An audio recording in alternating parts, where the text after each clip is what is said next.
तुला गेलेले क्षण पुन्हा तुझ्या जीवनामध्ये आणता येत नाहीत. स्वामी, मला आपल्या चरणी स्वीकारा. मला आपल्या चरणी शरणागत करून घ्या आणि मला सत्याचं दर्शन घडवा. गुरुरेवा परकाम गुरुरेव दिगंबरा. श्री स्वामी समर्थ. जीव काय म्हणतो तर दिवस उजाडला, दिवस मावळला. पुन्हा दुसऱ्या दिवशी दिवस उजाडला, दिवस मावळला. अरे पण या दिवस उजाडला आणि दिवस मावळला या दरम्यान तू काय घालून बसला आहेस? तुझ्या हातातून काय निसटलंय? तर ते आहे तुझं अनमोल असं मानवी जीवन, जे तुला पुन्हा मिळवता येणारच नाही. You have lost it. तुला गेलेले क्षण पुन्हा तुझ्या जीवनामध्ये आणता येत नाहीत. तुला काय वाटतंय की हे कालचक्र फिरतंय, पण सत्य काय आहे तर कालचक्र फिरत नाहीये बाबा. तुलाच गोल गोल फिरवलं जातंय आणि आपण स्वतःच्याच भोवती गोल गोल फिरायला लागलो तर नंतर आपल्याला कसं वाटतं की आपल्या अवतीभवतीचं जग ही आपल्या गोल फिरतंय, पण तो आभास असतो. तसंच आहे, कालचक्र फिरतंय हा आभास आहे. तुलाच गोल गोल फिरवलं जातंय आणि तुझ्या ठाई भ्रम उत्पन्न केला जातोय आणि त्या भ्रमाच्या भरामध्ये तुला हे कधीच कळत नाही. तुला हे कधीच कळत नाही की तुझ्या हातातून तुझं अनमोल असं मानवी जीवन निसटतंय. ते जीवन निसटतंय म्हणजे पुन्हा तुझ्या हातात कधीच येणार नाही ते. आणि म्हणून तुला सावध व्हायचंय. तुला सावध व्हायचंय बाबा. सावध होऊन मानवी जीवन जे आहे ते कशा प्रकारे आपण खर्च करायचं याचा विचार कर.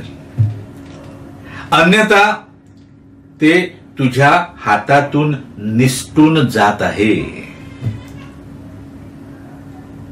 तू म्हणशील की मला खर्च करायचं नाही. तू खर्च करायचं नाही म्हणालास तरी ते वाया जाणारच. मग तू खर्च केलं नाहीस तर ते वाया जाणार असेल तर त्या मानवी जीवनाची योग्य तऱ्हेने गुंतवणूक कर. गुंतवणूक कर. कारण गुंतवणूक जर झाली तर निश्चितपणे त्याची उत्तम फळं तुला प्राप्त होतील. मात्र गुंतवणूक करताना सुद्धा तुला सावध राहायला लागेल. आणि सावध राहणं म्हणजे दुसरं तिसरं काही नाही तर आपल्या ठाई जो अहंकार रूपी भ्रमाचा भोपळा निर्माण झालाय त्या अहंकार रूपी भ्रमाच्या भोपळ्याला तुला फोडायला लागेल. अहंकार म्हणजे भ्रम आहे, त्या पलीकडे काही नाही. आणि जोपर्यंत तो भ्रमाचा भोपळा फुटत नाही तुझ्या ठाई सावधानता येत नाही. आणि म्हणून निरंतरपणे परमात्मा परब्रह्म श्री स्वामी समर्थ देवांना निरंतरपणे प्रार्थना करत राहा की स्वामी, माझ्या ठाई अहंकार रूपी जो भ्रमाचा भोपळा आहे तो आपण फोडा आणि मला सत्याचं दर्शन घडवा. सत्य हे आहे की जे जे दृश्य होतंय आणि अदृश्य आहे ते सगळंच खोटं आहे आणि हेच परम सत्य आहे. सत्य केवळ एकच आहे, ते म्हणजे परब्रह्म परमात्मा श्री स्वामी समर्थ. बाकी जे जे तुला दृश्य होतंय, जे अदृश्य आहे, त्याला सत्य समजून तू जर जीवनाचं क्रमण करीत राहिलास तर निश्चितपणे अंधार कोठडी व्यतिरिक्त काहीच प्राप्त होणार नाही. अज्ञानरूपी अंधाराशिवाय दुसरं काहीच मिळणार नाही.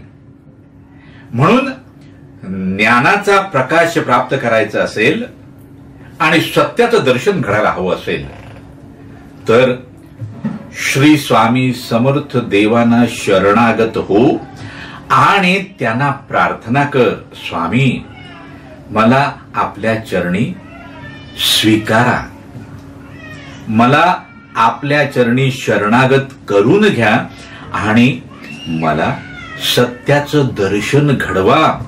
कारण सत्याचं दर्शन घडायला त्या परब्रह्माची कृपाच आवश्यक आहे. तुला कदाचित असं वाटेल की माझं सद्भाग्य उदयास येईल आणि मग मला सत्याचं दर्शन घडेल. तर सद्भाग्य उदयाला यायला सुद्धा त्या परब्रह्माची, त्या परमात्म्याची कृपाच आवश्यक असते. अन्यथा ते सद्भाग्य सुद्धा कुठल्या तरी कोपऱ्यात पडून राहतं. आणि म्हणून त्यांच्या कृपेला अनन्य साधारण महत्व आहे. मात्र त्यांनी जर कृपा केली तर तुझ्यासाठी कोणतीच गोष्ट अशक्य राहत नाही. प्रत्येक गोष्ट शक्य होते, मात्र शक्य करणारे ते आहेत याचं भान निरंतरपणे ठेवावं आणि म्हणावं, अशक्य ही शक्य करतात स्वामी. होय, ते निश्चितपणे शक्य करतात आणि तुझ्यासाठी ते शक्य करणार नाहीत असं समजण्याचं यत्किंचितही कारण नाही. मात्र त्यासाठी परब्रह्म श्री स्वामी समर्थ देवांवर तुला अढळ विश्वास, अढळ श्रद्धा तुझ्या ठाई उद्भवायला हवी, निर्माण व्हायला हवी. आणि तसं झालं तर सगळं तुझं आहे रे बाबा. तूच मालक आहेस, तूच धनी आहेस. कारण तू त्यांच्यापासून वेगळा नाहीस. श्री स्वामी समर्थ.